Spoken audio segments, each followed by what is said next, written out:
any interest rate risk. Here, we're talking about big banks, but smaller banks, they're vulnerable. Okay, so we're going to talk about the modern theory, like what we're having right now in the current banking system. After this, we're going to wrap up the whole storytelling topic, Federal Reserve and monetary policy. Hopefully, you have taken something away. You have find something useful. And then we're going to start.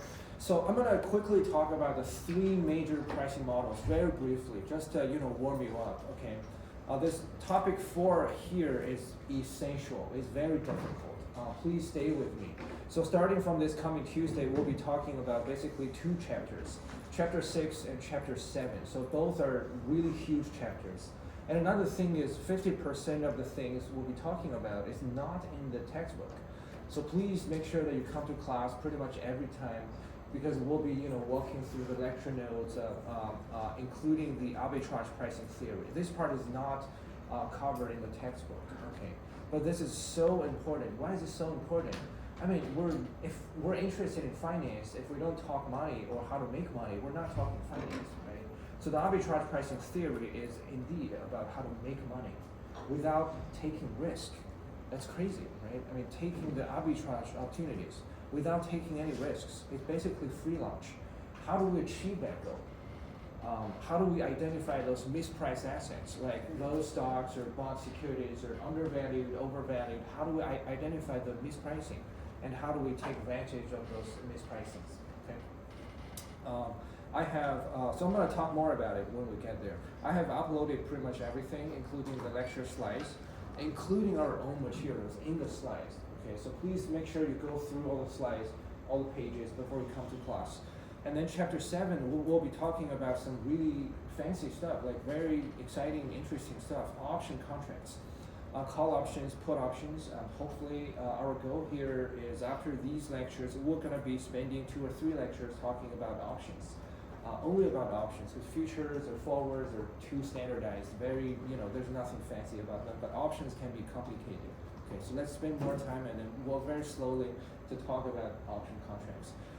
At the end of the day, we'll be able to know how to use options in our portfolios, basically to speculate, to hedge, for to achieve different purposes. Okay. My personal story is I have not made money from option contracts. I lost a lot of money 10 years ago. That was the last time I touched option contracts.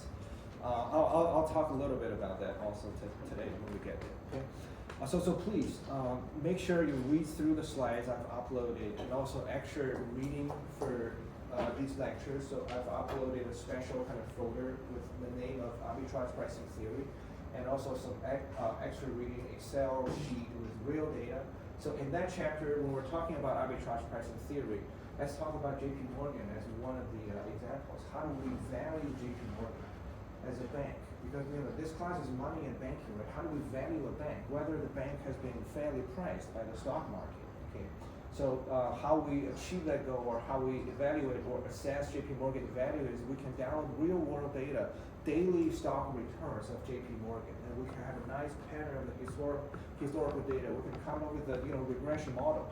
So we'll be talking about the model very briefly today, just to warm you up of those fundamental pricing models. Is that something that's going to be on the test, regressions? It will be. It will be.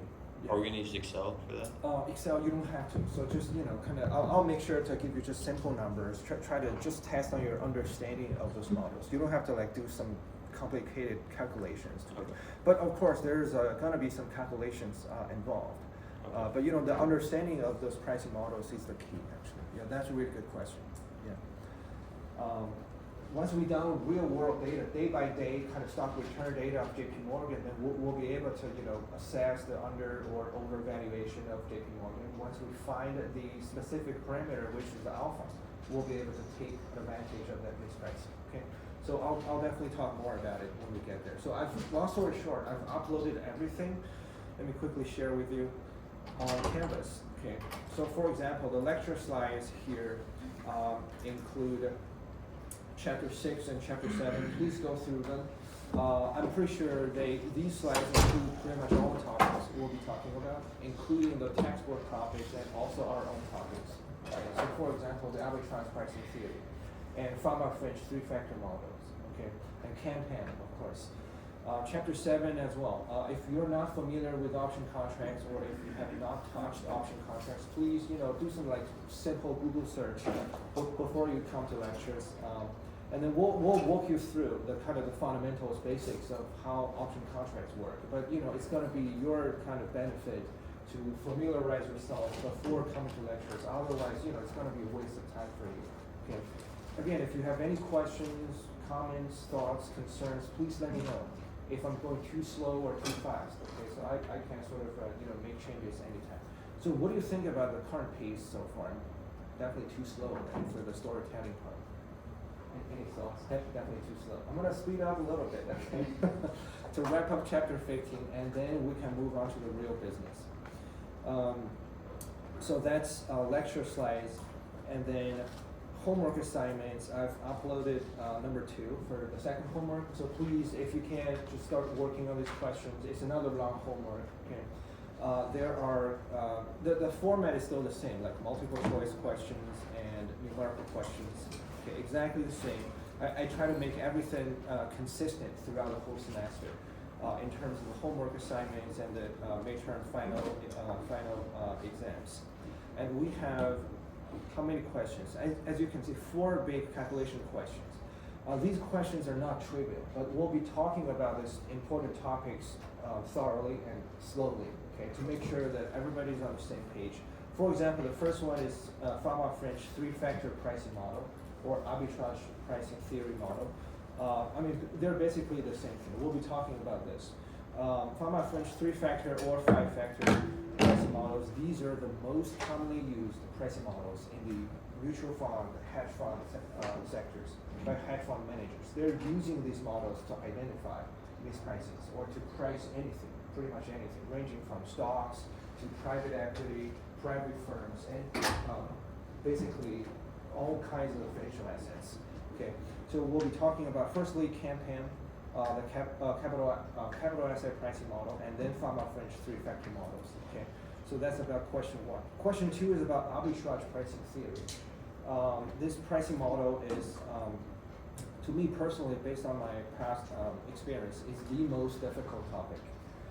So when we're talking about it, please stay with me. I'll go as slow as I can. The key is the alpha here. The key is this parameter. Of course, everything else about this pricing model is also important. These are the risk premiums, the betas. Beta is here is, for example, 0.8. The second beta is 1.4. But the key here is the alpha.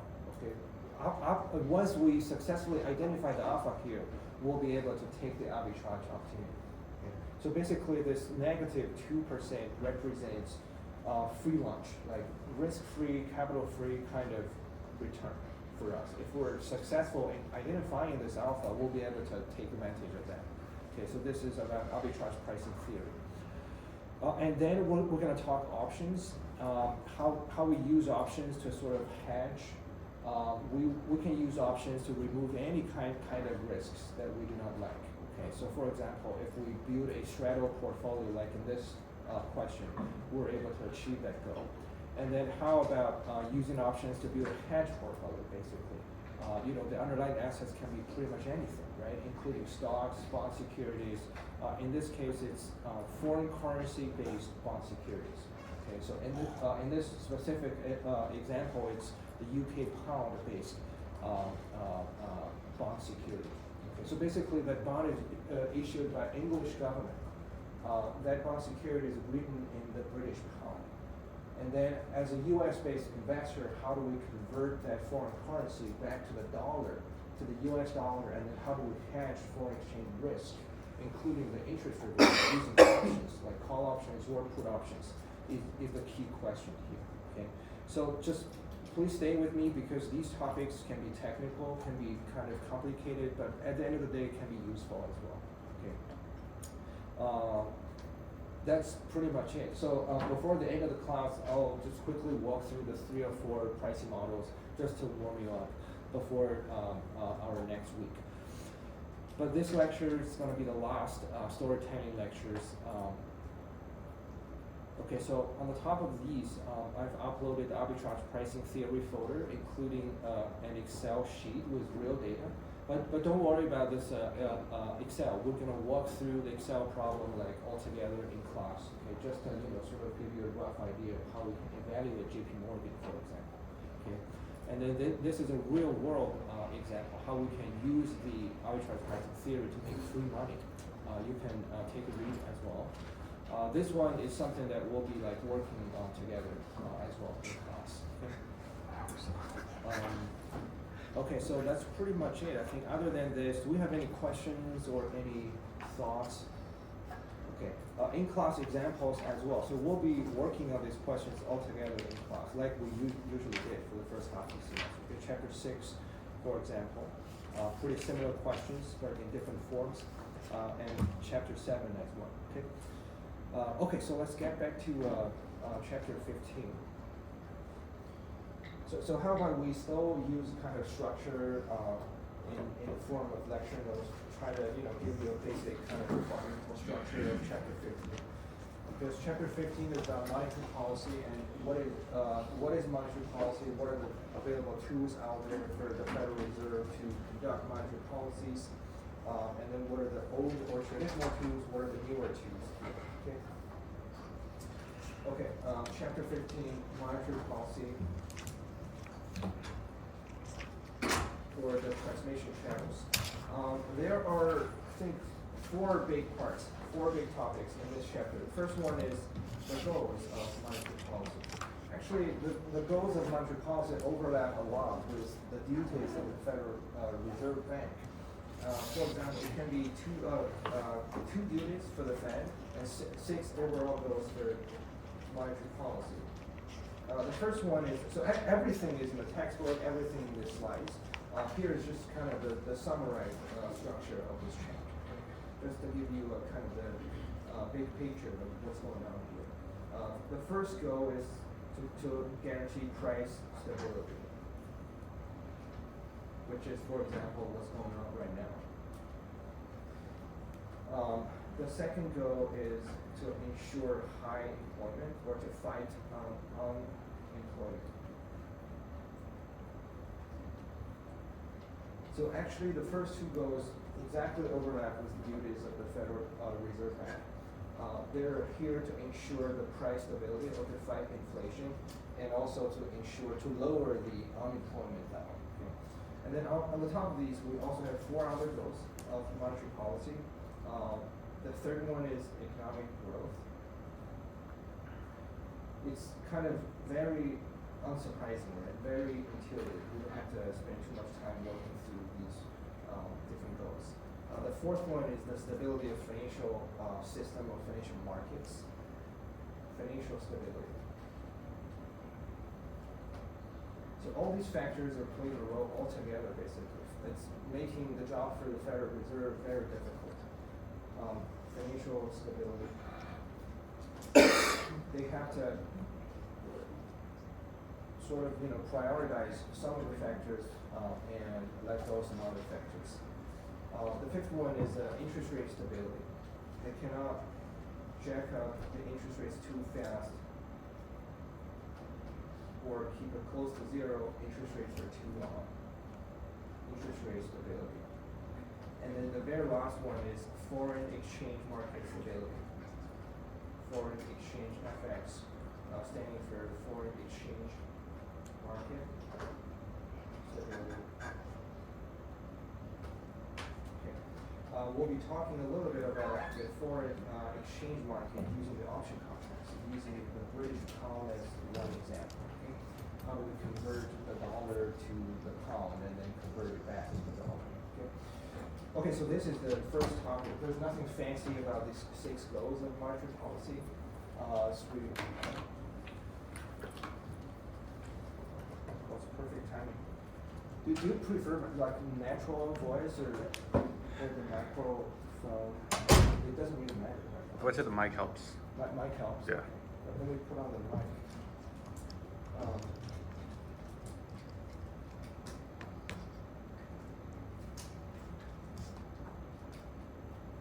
Okay, awesome. The second topic is monetary policy tools. So let's quickly walk through what kind of available tools are out there for the Federal Reserve to conduct monetary policy. monetary policy tools. So among these tools, I'm pretty sure you've heard of some of them, especially the traditional ones. We're going to talk about 3 old ones or 3 traditional ones and 3 new ones. By new ones, it's not really kind of super new. It's been out there for like 10 some years. The 3 old ones or traditional ones include, can some of us give us one example if you want to talk a little bit about this 3 traditional ones? Like when it comes to monetary policy, what do we think of? Expansionary policy. Expansionary, right? So that's a great idea. So for example, when we're talking about monetary policy, the Federal Reserve can do 2 things, right? Either lower the interest rate to make it more expansionary or to sort of inject more capital to the market, right? If they inject more capital, it's going to be done through the open market operations. That's a really good idea. Anything else? Like anything else we have in mind? There's no wrong answer here. The federal funds rate. Federal funds rate, exactly. Federal funds rate, that's a fancy thing. So we're going to spend more time to talk about federal funds rate later as a 3rd topic. That's a good answer here also. Any other thoughts? Expansionary, contractionary, to basically make sure that the economy is going within an acceptable range, okay? So the first one can be, there's no like order of the 3 traditional tools, right? The first one can be open market operations. Open market operations. There's a definition of this, right? So how is this getting done? How is this done? Like the Federal Reserve, the central bank is conducting open market operations through what channel? Any thoughts? Through yes. In the stock, yes, no, that's true. So the Federal Reserve is going to buy or sell securities, right, with the primary dealers with certificates. So it's the central bank buying or selling government securities with the major large banks. That's a good answer. So we've thoroughly talked about this one in the previous chapter. The second monetary policy tool can be the discount lending, right? Discount policy. So the policy is. And then harkens back to your discount loans and everything, Exactly, right? yeah, exactly. That's a good answer. So discount policy has 2 parts, right? The first one is the discount lending, basically. That involves the federal funds rate. Federal funds rate is the overnight borrowing cost between big banks or between big banks and the Federal Reserve. But that's like super short-term borrowing cost, very kind of overnight interest rate. When it comes to discount lending or discount loans between the Fed and commercial banks, they most likely charge a small premium just because those discount loans can carry longer maturity, and that's it. Okay. Discount policy, discount loans, and very quick, who is giving out discount loans to who? The Fed to the bank? Right. Like which part of the Federal Reserve? Oh. To the commercial bank. That's right. Small, big banks. Federal Reserve banks, right? Yeah. Because there are 2 parts within the Federal Reserve system. The first part is private. The 12 Federal Reserve banks, they're privately owned by commercial banks in their own region. And the second part is public. It's the Federal Reserve board system, which is located in DC. That's government. That's like public sector. That's the policymakers. That's the absolute authorities. And then when we're talking about the Federal Reserve, most likely we're referring to the Federal Reserve system that consisted of the 2 parts, both parts, okay? And then on the top of discount loans, we have discount window, which is made available by the Federal Reserve system. It's always there. It's just like a credit card for commercial banks. When bad things happen, commercial banks can tap on those credit lines, basically. The discount window is always available for banks to use. However, the fact is, nobody's using it because, it's going to be some reputation damage. By law, if a bank uses discount window, that behavior has to be disclosed after 3 months or a quarter. So the whole market is going to know. For example, JP Morgan tapped on the discount window, the credit of line of credit with the Federal Reserve, then that's going to hurt their reputation. To avoid this, reputation damage, nobody's using this discount rate, which is quite, ironic, because the Federal Reserve is there to help those banks by providing this availability, but seriously, nobody's really using it. So to better understand like the discount policy, just to understand like on the commercial side, on the discount loans, they're usually loaning out a lot of money, but the interest rate for it is like really low. And is that true? So like when it comes to like the public, whenever we have to like get a loan, the interest rate is phenomenally higher. So is that why like, again, why government charges like a low interest rate on that? Like why do they just charge like such a small interest rate when they could? So it's kind of that's a really good question. I think it's related to the benefits and costs of becoming a member within the Federal Reserve System. Mhm. When we're talking about the cost of becoming a Federal Reserve member bank, it's not trivial actually, because you'll be monitored by the Federal Reserve. That's the first thing, and you have to give up on all your information to the monitors or regulators, which is the Fed. And another cost is before 2008, the Federal Reserve did not pay any interest on reserves, including the required reserves and excess reserves. So no interest. So that's a huge opportunity cost. However, the benefit is that if you're a Federal Reserve member bank, you have access to this discount loan facilities. So you can get finance your capital at a relatively lower borrowing cost. So there's kind of trade-offs. So the Federal Reserve initially was using this discount loans to sort of incentivize you to become a member bank. 20% of state chartered banks are members of the Federal Reserve System, and most of the large nationally chartered banks are members. Yeah, it's a good question. Any other questions or thoughts? Okay, awesome. So that's the second tool, one of the three traditional tools. The third one is reserve requirement. Right, we're really familiar with reserves already. The current requirement level is at 10%, right? So the Fed requires banks to pledge 10% reserves, which is required. And anything on top of this is going to be considered as excess reserves. Okay. Now let's talk about three new monetary policy tools, the three newer or like more modern ones. Very interesting. One of the newer tools is something that we just talked about, the interest paid on bank reserves. Interest paid, paid on bank reserves. So banks have lots of reserves, right? Either in their votes or with the Federal Reserve's balance sheet. That's banks' reserves, bank reserves. So anything on the top of the required ones are considered excess reserves. Before 2008, if I remember correctly, it's starting from October 2008, the Federal Reserve started to pay interest. Before that, they didn't pay any interest on bank reserves. That represented a huge opportunity cost, basically. The bank could have used, the reserve, the same amount of money for something else, to make higher interest, for example, to give more loans. So starting from October 2008, to sort of help banks and provide more liquidity during the crisis time, the Federal Reserve started paying 0.25% on the bank reserves. And then I forgot which specific month, but starting in 2016, they increased the 0.25% to 0.75% on bank reserves. So that dramatically sort of mitigated the borrowing cost or the opportunity cost for bank reserves.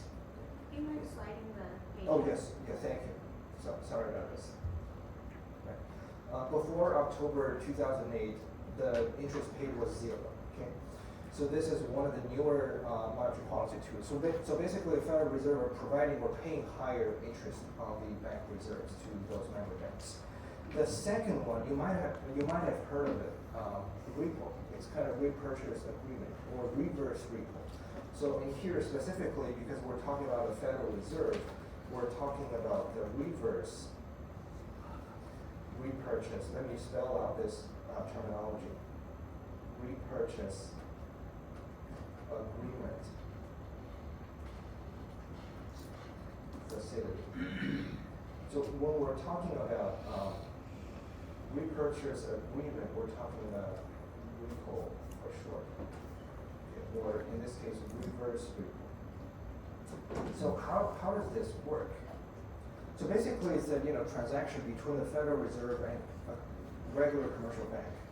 For reverse repo or reverse repurchase agreement, it's the Federal Reserve's selling a security to a commercial bank. So basically to extract or tighten liquidity in the financial system or in the banking system.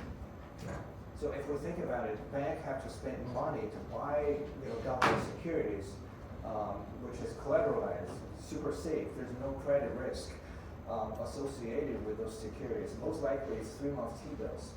When the Federal Reserve is selling those securities to banks, the overall liquidity level within the banking system shrinks. Okay. So that's how reverse repo is doing. So the Fed, if the Federal Reserve is thinking that there's too much liquidity going on in the current market, they're going to start using the reverse repo facility to sort of extract more liquidity to tighten the monetary policy a little bit. Okay. So let me write it down here to tighten the liquidity. Okay, that's reverse repo. So how about repo? If we're just talking about repurchase agreement, it's the same thing, right? So everything remains the same, but just the transaction direction, the trading direction is the opposite.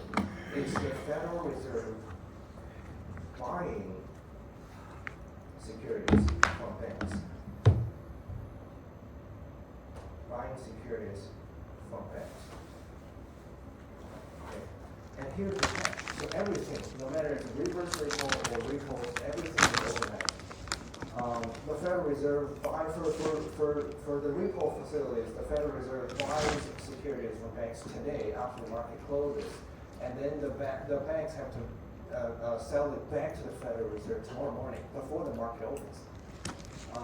So as a benefit, the banks have to pay sort of a haircut to the Federal Reserve. The difference between the buy and sell prices would be the profit for actually the Federal Reserve.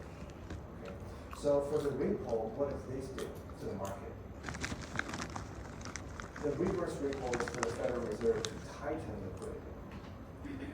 So how about to provide liquidity, right? It's the exact opposite. That's a good answer. To provide more liquidity. Provide liquidity. Okay. The difference between the buy and sell prices is a super small haircut. We call it a haircut because it can represent as small as 0.03% of the underlying value of the bond security. Okay, awesome. So these two newer tools are more commonly used than any of these traditional or old monetary policy tools. Okay, now let's talk about the very last one. We've been in the election so far. The very last one here. It's called term deposit facility.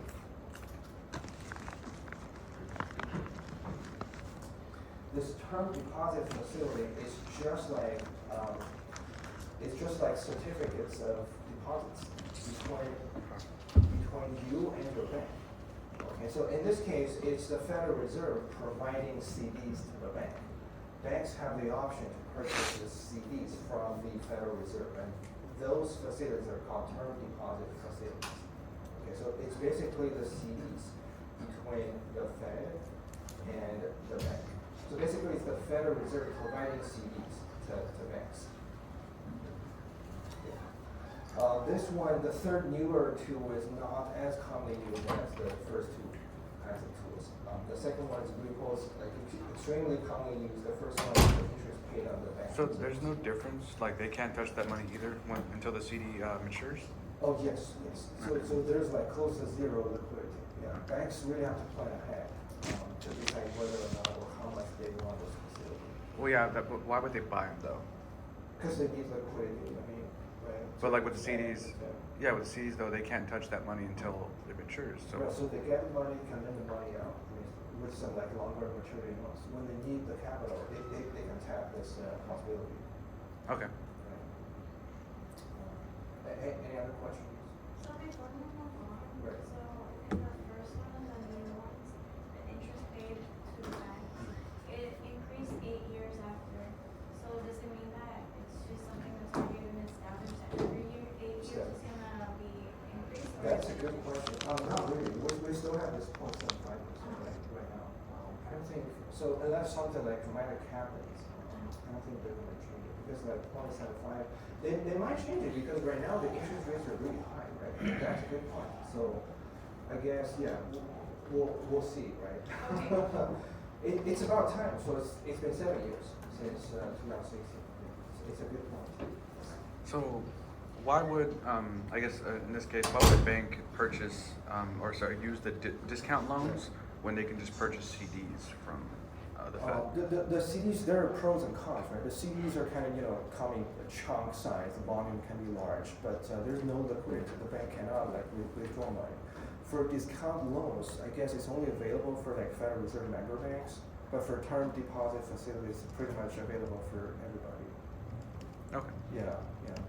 So it depends on the specific charter of the bank. Yeah. Okay. Thank you. Any other questions before we move on? Awesome. All right, so the third topic, we have 2 topics left for chapter 15. The third topic is, let's talk about zero lower bound. Zero lower bound means, the interest rate is already, the policy rate or the federal funds rate is already close to zero, or it's already zero, okay? Zero lower bound. It's a new thing. By new, we mean that it's kind of, it was never the case in the past 30, 50, 60 years. It's definitely a new thing, especially after the subprime mortgage crisis. A lot of countries adopted this zero lower bound or close to zero federal funds rate, including the Eurozone countries. Okay, now the European Central Bank already adopted this negative deposit rate. So what does that mean to have a negative deposit rate? If you know that your deposit rate is negative, what does that mean? That there's like a negative interest rate. Exactly. So if you have to pay your bank to deposit your money, that's crazy. We would think that who will ever do that? We can just simply, keep the cash under the bed, right? I mean, why not have to pay the bank to have the money, to deposit our money? Germany did something like that, I remember. Yeah, exactly. That's the Eurozone. The European Central Bank adopted this negative deposit rate right after the European debt crisis in 2010. So there's been like lots of research talking about the zero lower bound. When the interest rate is already close to zero or even negative, there's no more space for the central banks to conduct like monetary policy tools. So it gotta be something like innovative to pair with the zero lower bound monetary policy. One of them is created here in the U.S., which is called the quantitative easing policy, or the QE. That's very creative. Ben Bernanke was the then chairperson of the Fed. So he was handling the whole kind of subprime mortgages very well, actually. So he dramatically lowered the monetary policy rate or the federal funds rate close to zero, and then the Federal Reserve Bank started this quantitative easing thing. Let me spell out this terminology. QE, quantitative easing. So it's basically printing money, right? We've all heard of the terminology printing money. It's money printing. You forgot to There's say. no physical money being printed. It's basically the Federal Reserve like injecting capital to the banking system by changing the electronic number of banks' balance sheets, by increasing the bank reserves. Okay, so today if you're running the bank, you're running JP Morgan, your deposit can be $1 trillion. Tomorrow the Fed can change it to $1.5 trillion. All of a sudden, because of the increase in the bank reserves, and that's actually how quantitative easing is being conducted. It's basically there's nothing fancy about it. It's the Federal Reserve purchasing securities that are already held by banks. It can be mortgage-backed securities. It can be government-sponsored securities, especially treasury bills and treasury bonds. And what another reason for like negative interest rates on like deposits? Would another reason be because like there's not enough money in circulation, that it's all being held up, so that would be like incentivize them to. Yeah. Okay. Exactly. Yeah. So that's kind of another way of European Central Bank to sort of incentivize people To spend. Yeah, to take money out and spend. But it's not working very well in Europe. Actually, we're not there yet, but I'm gonna talk a little bit about Japan. Actually, Japan is, facing a big trouble. It's been like this for the past 30 years. Their balance sheet for the firms, household, or banks are not growing. They're not expanding. They're always in debt, right? So, sorry. They're in debt. They're in debt. They're in deep debt, and also they're not like both liabilities and assets for no matter banks or households or firms. They're not growing. So that's a big problem because it means that both the supply and demand side of credit is not growing. Nobody is willing. No bank is willing to lend money, and nobody is willing to borrow money. That's crazy. And for I just have a question on that. Is that why the dollar to yen is like closer now? Because years ago it used to be like $1.80 something to one American Right. or to one yen Right. or something, but now it's like closer. it's closer because is it closer right now? The exchange rate, well, it's closer compared to Like the like yen has appreciated against the dollar. So the value of right. yen So has the value gone of up. yen is Going up. more more comparable to a dollar. Oh, right? so it's These- That's depreciated. interesting. Okay, so I would think it's the opposite because the Federal Reserve has increased the interest rate, making the dollar stronger. Okay. Yeah. I, That's it's very been a interesting, couple 'cause of years, so maybe I was trading on shorting yen 10 some years ago using put option. So what I did was I bought put options written on a 3 times leverage ETF that shorted yen. The ticker, I still remember the ticker, It's a it's called double whammy. YCS. Yeah. It's a leveraged ETF, like shorting yen to bet on the depreciation of yen against the dollar. I was right on the first trade. I made some money, and then I got more sort of greedy. I doubled down. I took out the profit, and then sort of used more money, and then lost everything in the second trade. So that was in 2013 when the Central Bank of Japan, started sort of printing money by themselves. They started sort of learn from the U.S. model. They started buying the securities, including the stocks, which is crazy. Now Bank of Japan owns more than 60% of the whole Japanese stock market. That's crazy. But here, I mean, it's really like outlaw. The Federal Reserve cannot guarantee shareholders' risk. So that's why they can only buy securities, mortgage-backed securities, government-sponsored securities. They cannot guarantee use taxpayers' dollars to sort of support shareholders' risk.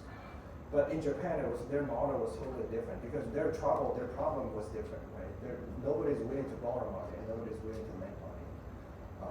So how does one ideally get out of that situation? Like, how It's is very difficult. The fundamental of their problem is the younger generations, social ladder is closed up. They know that no matter how hard they work, it's not going to pay off. In Japan, they have this if you're employed, if you don't mess up, you'll be employed for the rest of your life. There's no turnover thing. I was gonna say that the yen is actually really undervalued as a dollar right now. Undervalued, right? Yeah. Yes, Oh, it that's is. right. But you're right. It's like depending on what currency we put on the denominator, I think. So the yen and dollar value further deviated from each other because the dollar got stronger lately. Yeah. It was like around 140 or 150. 140. Okay. So like $1. Right. Like a few weeks ago. It's a good input. Any other Go to response Japan. regarding this? 6-figure man. Okay, so this is quantitative Indian, of course. easing. Not The dollars. Federal Reserve bought a lot of mortgage-backed securities and T-bills, just to inject capital in the banking system. And then the second tool that pair with the zero lower bound is forward guidance. So basically, the Federal Reserve is trying to right after every FOMC meeting, the Federal Reserve Board, that committee specifically is going to provide the market with some forward guidance, try to sort of talk you through with their expectations or their planned out monetary policy in the near term, in the following 3 or 4 months. Okay, that's definitely a new thing because it was not the case 10 or 15 years ago before the subprime mortgage crisis. And then the third one is our old friend, right? The federal funds rate. It's something that we talked about before. The Fed funds rate. The only market rate or policy rate that the Federal Reserve can change is this federal funds rate. Okay, they cannot directly change the market interest rates, but they can change the federal funds rate. This rate is determined by the relative supply and demand of bank reserves. Okay, by the demand of bank reserves, it's determined by, demand is determined by, as we can guess, by the banks or by the Fed. The demand of bank reserves.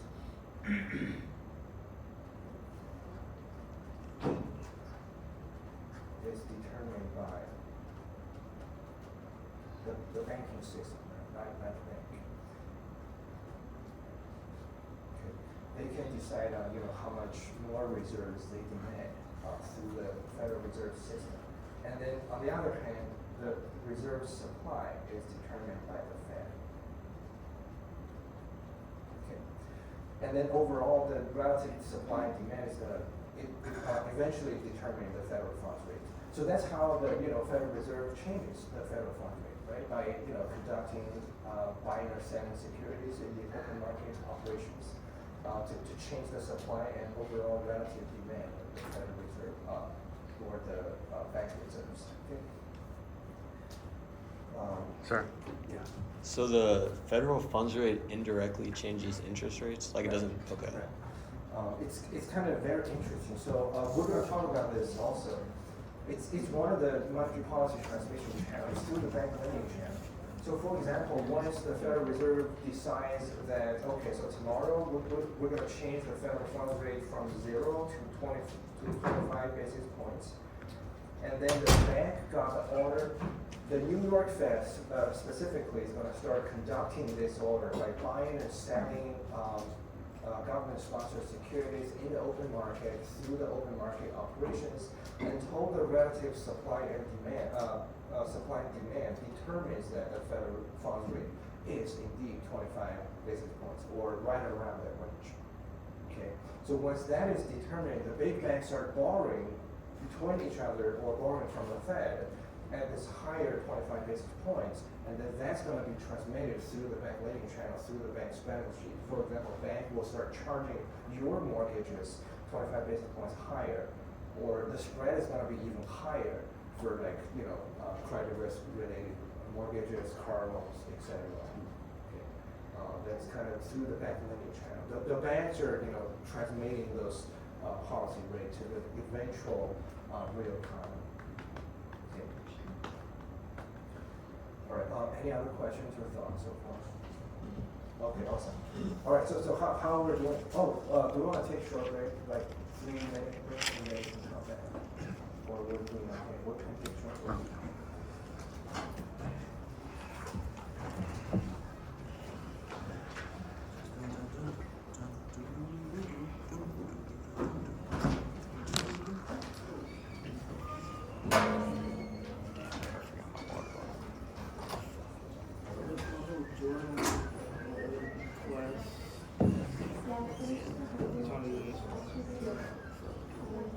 Looks like the ones that use in movies.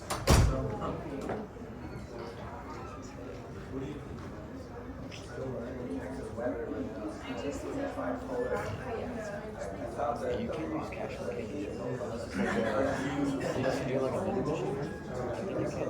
I'm not sure. Yeah, I think Is there a vending machine right near you?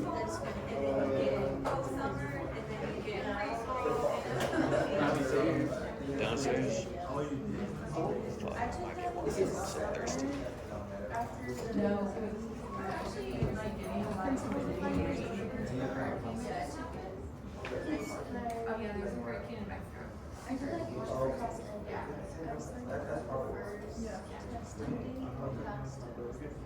Was it online or? I was actually pretty bad. Well, it wasn't Chapter personal because I thought 5. you were planning on that. Yeah. Yes, that wasn't also was like our music stuff.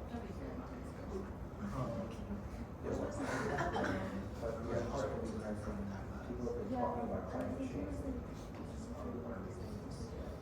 It was huge. It like aimed for overnight. It started as a tropical storm and then all of a sudden it went to like Category 5. Is it traveling this way or? I think they take it on their first 5 months. It's gonna be very smart, like a little. That's probably. That's what we need the humidity. That's not too bad. Unless it's too dry. Was it long? It's been a Like dry grass. summer. Yeah, I'm like on for it. grass, with yellow. Oh, yes, Long exactly, time. that's up to growing my garden as well. Something is growing.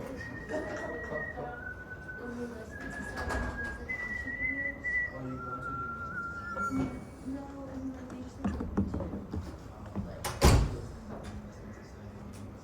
So let me take a quick survey, if I may. I went to, Because we're gonna be talking about pricing models, you know, starting from next Tuesday.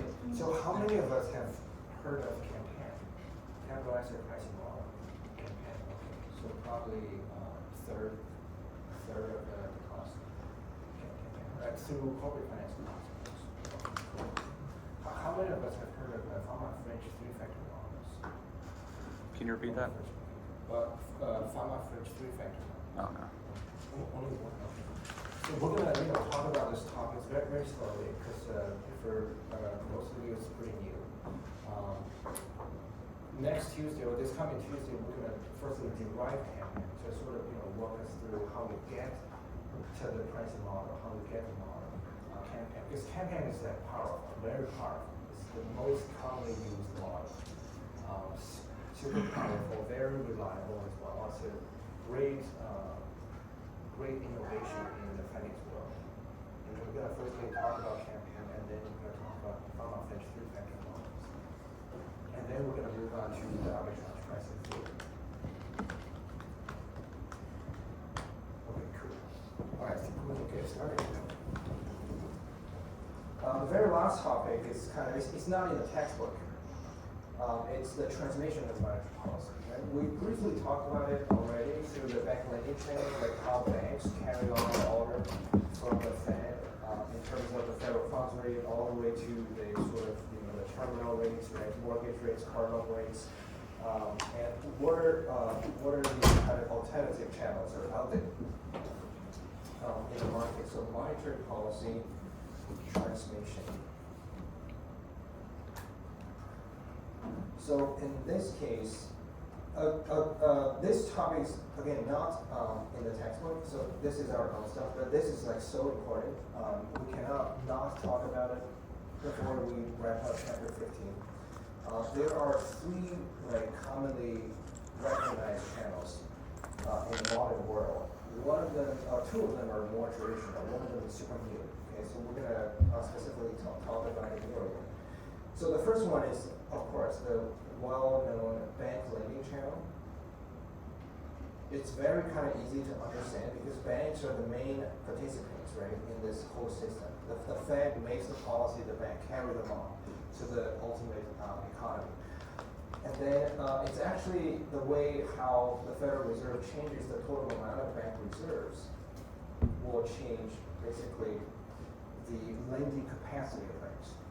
Like how much excess reserves banks have with the Federal Reserve's balance sheet will directly affect banks' lending capacity. Okay, that's sort of super easy to understand.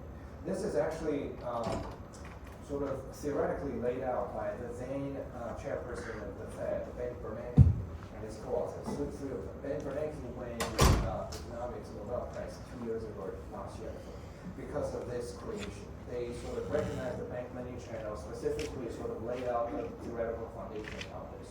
The Federal Reserve changes the total amount of reserves, which directly changes the bank lending capacity. Okay? So this is kind of super traditional. This theory came out in 1992. It's very traditional. And another theory came out 2 years after 1992. It's called collateral channel. Collateral channel. So bank lending channel is more on the credit supply side. It's more about the banks, right, the lenders. The collateral channel is more about the borrowers. So if we think about this as households, like general consumers, right, or firms, if we want to borrow money, if there is information asymmetry, if the banks don't know much about us, we have to pledge collateral, right? Our collateral's value, overall value, is going to be represented by the present value of future cash flows. And our house, for example, mortgages, is kind of, the value of the mortgages is assessed by the future monthly payment of us. If the policy rate or the interest rate changes today, that's gonna change the present value of those future cash flows, which is the value of collaterals. So long story short, if the interest rate goes up, that's gonna lower the collateral value, right? Because we have to use a higher discount rate when calculating the present value of our collateral. So that's gonna lower the collateral value, which lowers our borrowing capacity. Okay, because banks now have to use a smaller value to assess our borrowing capacity. And we'll end up with a smaller amount of loan. So on average, okay, so the Federal Reserve can change the interest rates, and that's going to indirectly change the present value of our collateral altogether at the aggregate, and then the overall borrowing amount will go down. Okay, that's how the Federal Reserve sort of contracts the economy or expand economy by lowering interest rate. Is through changing the present value of the collateral. Okay, so this is more on the borrower side, right? That's collateral channel. So these two are very traditional. Collateral channel came out in 1994, which is still recent, right? We're not talking about 100-year-old theory right here. These are the two traditional views of monetary policy transformation. Now let's talk about a modern view that came out 2 years ago. It's like super, all of a sudden people, it shocked people because none of us have thought about this. It's called the deposit market power channel.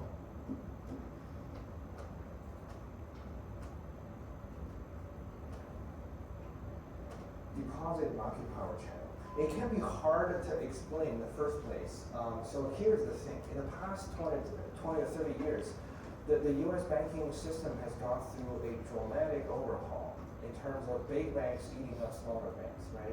It's the banking system consolidation. We did not have the big four, Wells Fargo, Bank of America, et cetera, back in kind of early 1990s or late 1980s. They were not this big right now, but right now, like the big banks are really big. They're too big to fail, kind of thing. A lot of regional banks or smaller banks are being merged or acquired by those big banks. The total number of banks in the current system keeps shrinking. It was right around 10,000 banks operating before the 1994 Bank Deregulation Act became effective. Before 1994, we used to have around more than 10,000 banks operating in the market. Right now, guess how many? Close to 4,000. Which means that some thousand smaller banks got eaten up by big banks. So as a result, those big banks, some of them have thousands of bank branches operating throughout the whole country. They have to suffer a huge amount of costs, right, maintaining those thousands of bank branches. But in return, what they get is the market power. For example, think about Wells Fargo, JP Morgan, Bank of America. If you bank with one of the banks, you're very unlikely to unlikely to change a bank, to switch from bank A to bank B. You are stuck. I mean, I'm stuck. I'm stuck with Bank of America for so many years. I'm not willing to change it because I'm used to this, bank mobile apps, so super convenient. I mean, like it's branches everywhere, stopping by. Every bank has that though. What do you mean? So convenient, yes. We're talking about those big banks, okay? So that's the benefit you have. Those thousands of bank branches give them sufficient market power. As a result, they don't care too much about their consumers, their customers. They're gonna keep your deposit rates low, knowing that you're not gonna, withdraw lots of money out of your bank account. They're gonna charge higher interest rates on your loan, on your mortgages, because they know that very unlikely you're gonna be able to get another loan from another lender. Okay, so that gives them a comfort zone. On one leg, they have to pay a fixed amount of huge costs maintaining those thousands of branches. On the other hand, all they have to do is to lend out long maturity loans, 30-year long mortgages, car loans, commercial loans, and that's it. As a result, those big banks are hedged by those two legs. Okay, one leg is fixed amount of costs paying out. The other leg is also fixed amount of maturities. They can keep your loan interest rate stable without having to care about any interest rate fluctuation. Okay, so having that said, those extremely big banks are naturally hedged. They're not exposed to any interest rate fluctuations. However, as we saw in previous chapter, we're talking about the bond portfolio sort of risk management. The smaller folks, though, the smaller banks, they are exposed to interest rate changes because of this maturity mismatch, right? That's natural for the smaller banks. So having that said, what's gonna happen if the Federal Reserve increase the interest rate today? The big banks, what they will do is they will do their own calculation to maximize their profits. What they do is they will keep the deposit rates as low as possible, sort of at the equilibrium that they know what to do. They have big data to analyze, like, you know, their customer base, the changes, the outflows of their deposit. They will keep the deposit rate as low as possible. At the end of the day, they're gonna lose deposit. Deposit will flow out, okay? Their overall level of deposit will go down. That sort of shrinks their lending capacity. Their lending will go down as well. Okay. Now the Federal Reserve achieves its goal. They want to sort of contract the economy. They want to contract bank lending through big banks because they have lots of deposits, they have lots of market power. And then what they do naturally is to, you know, gauge their own profits, right? They want to maximize their own profit. They want to keep their deposit rate low so they don't have to suffer high interest rate expense. But you know what they suffer is the deposit outflow. But you know, the net difference is still profitable for those big banks because the smaller banks have to keep up with a higher interest rate by paying a higher deposit rate. Okay, so this is like something super new. This theory just came out 2 years ago, but this is like, it makes sense. It makes sense. It sort of, you know, matches what's going on right now because now the banking system has been like, you know, completely, the distribution is not normal anymore because we have like super big banks on the other hand. We have lots of smaller regional banks on one hand. That's how we see this, you know, Silicon Valley Bank getting in trouble because when the Federal Reserve increases the interest rate, they really have to pay higher interest rate to their depositors to keep up with the higher interest rate. And then their asset side, the present value start to go down because, you know, now the interest rates are higher, they have to use a higher discount rate, which lowers the present value of their assets. So they borrow a lot of U.S. T-bills, government-sponsored securities. The present value will go down on their asset side. On the liability side, they have to pay higher interest rates. That's one of the representative example of you know, the regional banks' problem these days. Okay. So that's summarized by the deposit market power channel. All right, any questions or thoughts? Now we have wrapped up chapter 15. This, I don't know if this is considered a finance question, but the way you make it seem is like the big banks like got this under wraps. Like there's no way they can fail, right? So like what could you do, I guess, to get them more in line to play ball? Because it just seems like they can do whatever they want, and you know, tell us what are we going to do about it? It's a good question. I think, for example, J.P. Morgan. The reason why we use J.P. Morgan as one example is that bank is very interesting. They have on the top of their, you know, sort of pure business, pleasing the shareholder kind of thing, maximizing their profits. They also have like social responsibilities, right? I mean, they sort of bought the First Republic Bank because, you know, they realized that their balance sheet, First Republic Bank's balance sheet is very clean. It's a kind of good deal for them. But you know, they also have some social responsibilities. When bad things happen, they sort of step in, or step up, trying to help. Sorry, I'm just trying to think. Any other questions or comments? Okay, awesome. All right, so as I promised, let me quickly walk you through the kind of, just to warm you up kind of thing, maybe just 5 minutes to sort of walk you through the fundamental pricing models that we will be talking about starting with this coming week. This is like the The first one is channel. CAPM, It's called the Capital Asset Pricing Model. And then Just to interest give you an rates idea of, you know, what this pricing model looks decrease. like, right? And then So our goal here is to use any of these pricing models to price a financial asset or a security or a stock in most cases.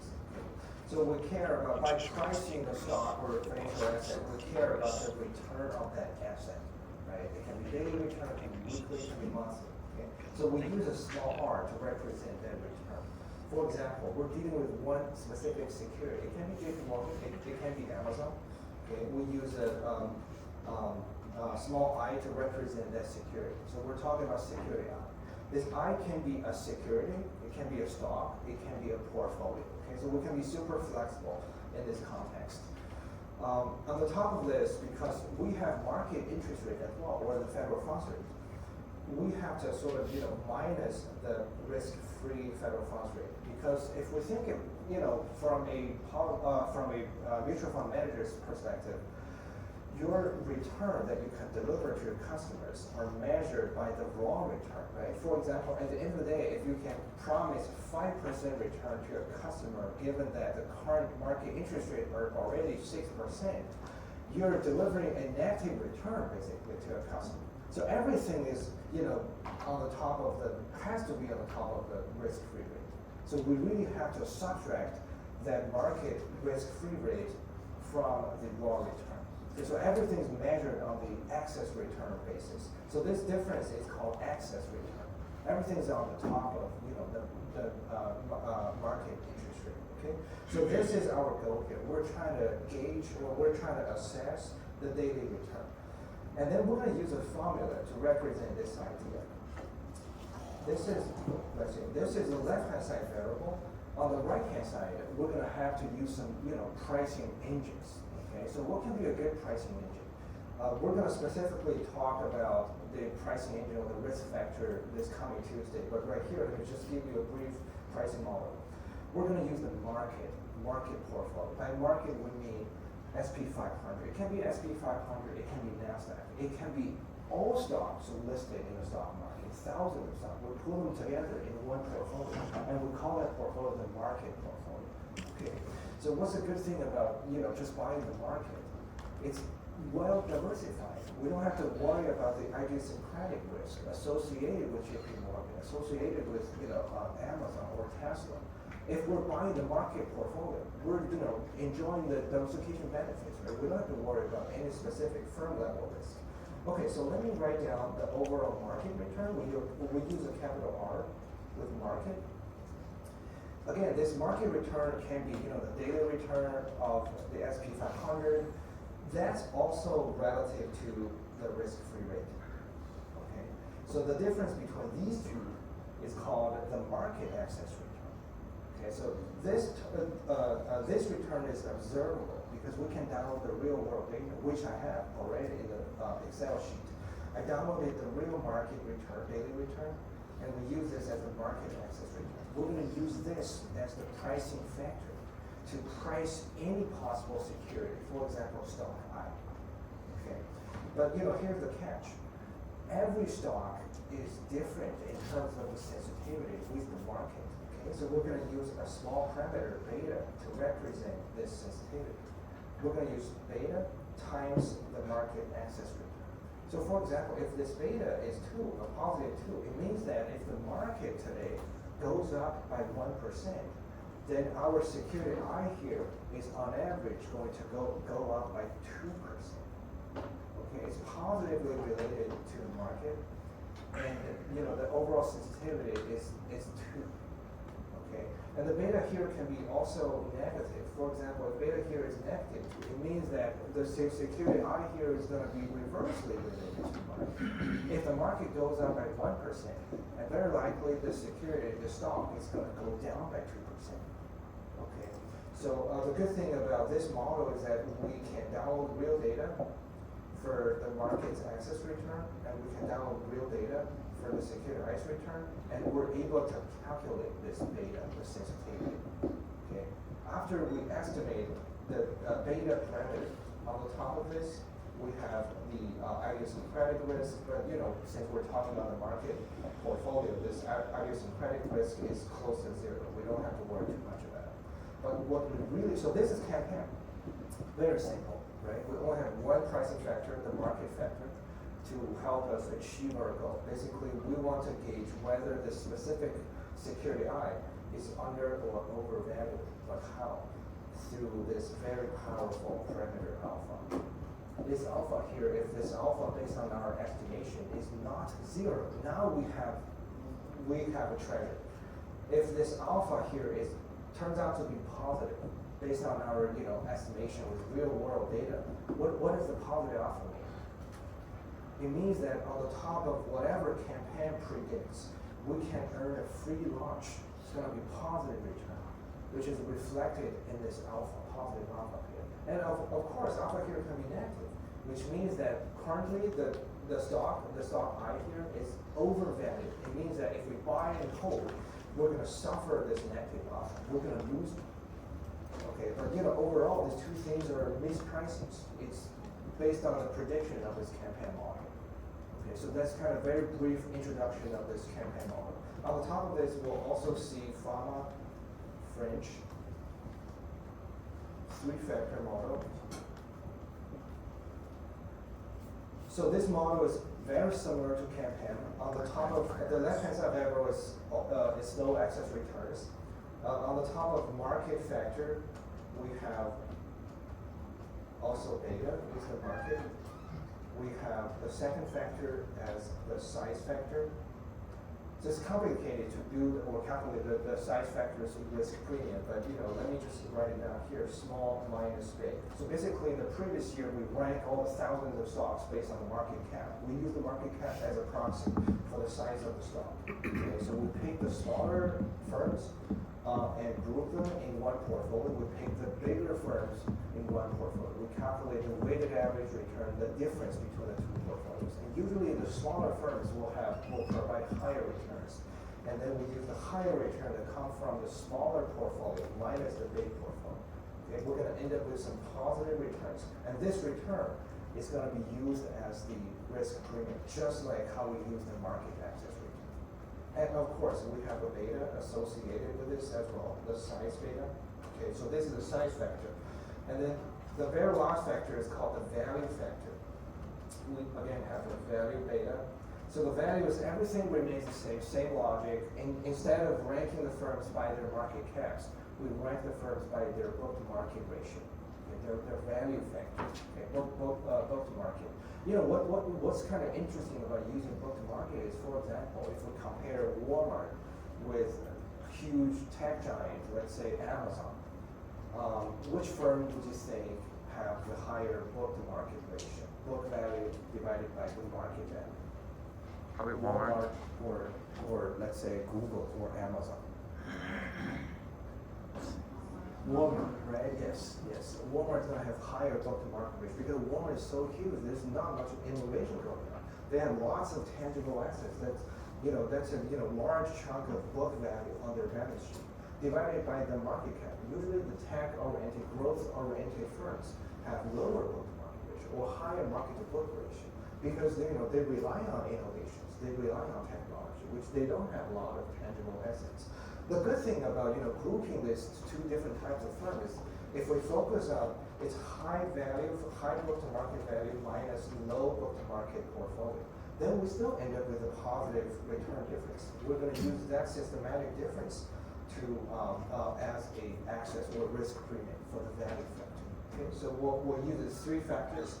The good thing is this Fama French three-factor model will do the job. 97% of the time. Very super reliable. CAPM is already reliable. CAPM is 94% of the time accurate. Okay, so we're already happy enough with CAPM. But if we want to do a better job, we can use Fama French three-factor. But don't worry. We're going to specifically talk about these pricing models, and then on the top of that, arbitrage pricing theory. This theory is the most, to me personally, the most difficult one. So please make sure that you read through the slides and then come to class next week. We're going to talk about some serious business. All right, thank you.